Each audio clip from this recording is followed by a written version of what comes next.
State and prove weak duality theorem. इसकी statement क्या है? Let x, w be a pair of feasible solution of primal and dual respectively. Primal को हम किस में denote करते हैं? p के साथ, और डुअल को d के साथ। Where p maximum of z is equal to cx subject to ax less than equal to b, x greater than equal to 0। Dual is minimum of Z star is equal to B transpose W subject to A transpose W greater than equal to C transpose W belongs to RM where W greater than equal to 0। हमारा target क्या है? CX less than equal to B transpose W। 2019 में week duality theorem 8 marks में आई है, और B part में क्या है? Use duality solve. देन एक हमारा क्वेश्चन आएगा और एक थ्योरम आएगी।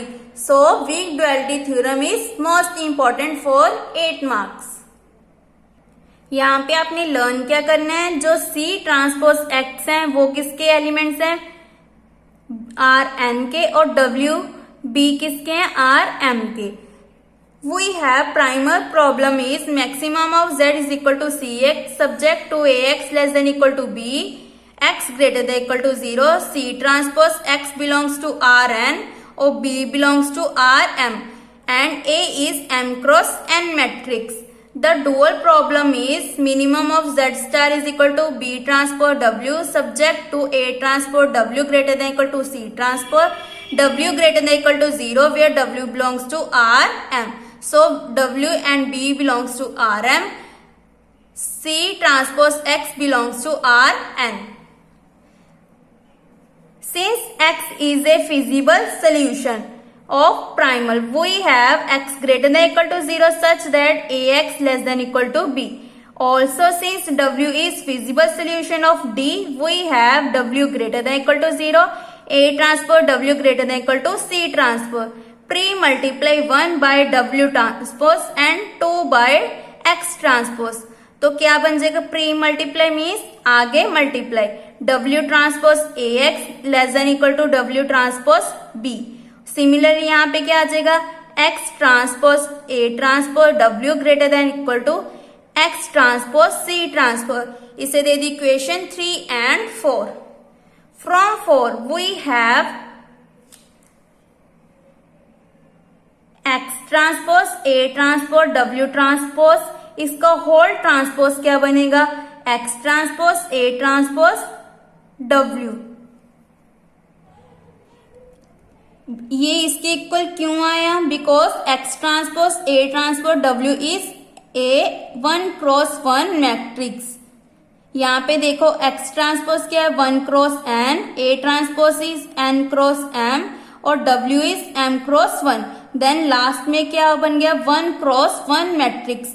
जब हमारा 1 क्रॉस 1 मैट्रिक्स होता है तो A ट्रांसपोज किसके इक्वल आता है? A के इक्वल आता है। Then A transpose is equal to A, और ये किसके ग्रेटर देन इक्वल टू है? X transpose C transpose. तो यहाँ पे हमने पुट कर दिया।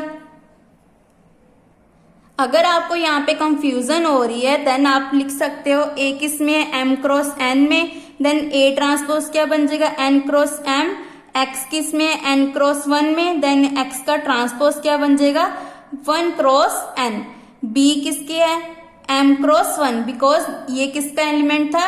RM का। Then B is equal to M cross 1, इसका ट्रांसपोज क्या बन जाएगा? 1 cross M। C is equal to 1 cross N, इसका transpose N cross 1। And last is W is equal to M cross 1, W का transpose is 1 cross W। तो यहाँ पे हम पुट कर देंगे X transpose is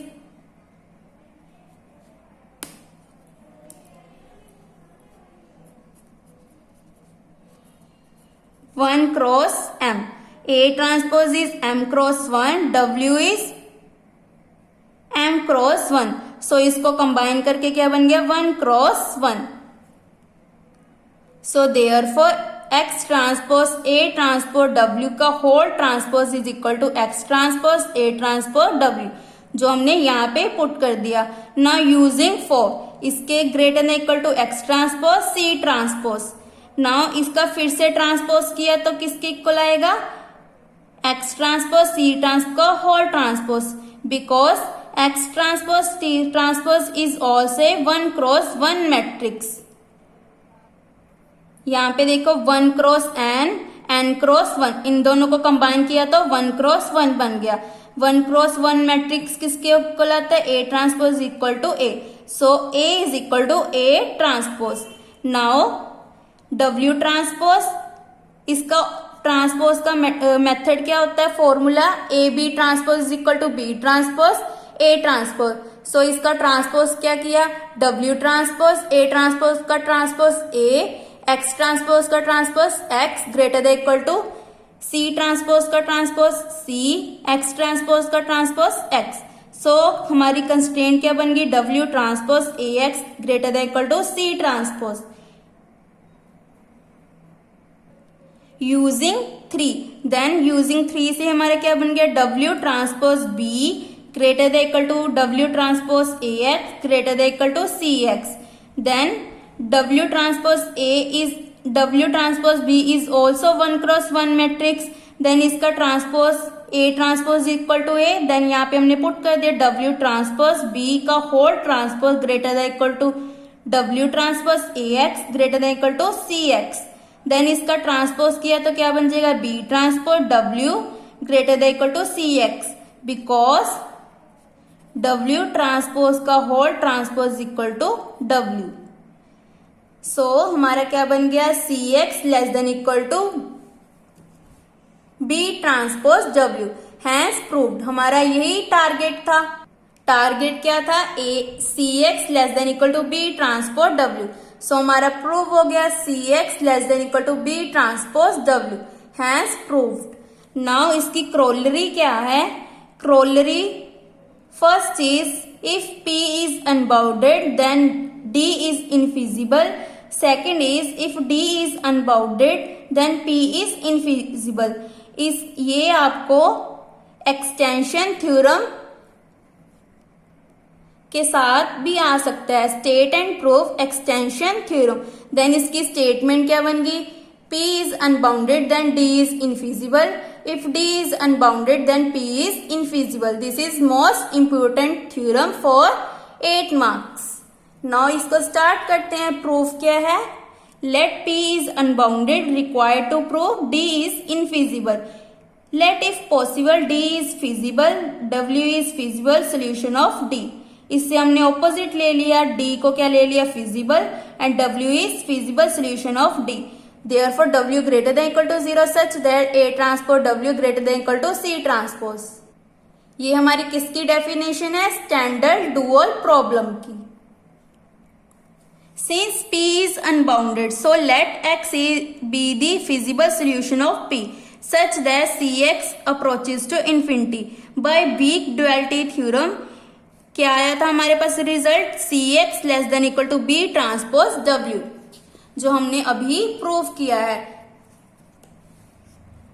CX less than equal to B transpose W, where X, W be the pair of feasible solution of primal and dual respectively, which is contradiction। contradiction क्यों बन गया, as CX approaches to infinity and B transpose W is a finite value।